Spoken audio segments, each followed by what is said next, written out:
just sitting here with Josie. She's a little bit more feral than Jessie, but I will say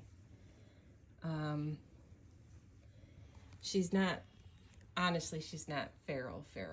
She's afraid and wary of me, but I've handled her a couple of times, kind of have made her come out of this little hidey hole just so I can look at her incisions and look her over. And unlike Wendell, who just did that to my finger,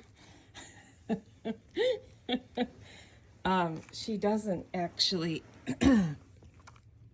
scratch or bite at me at all. She does a little hiss to kind of say I'm afraid and puts those little ears down, but she has not attempted to scratch or bite me at all. And little Jessie is becoming quite the little love bug, aren't you? Yeah. All right, just a little update on these two. They're both doing great.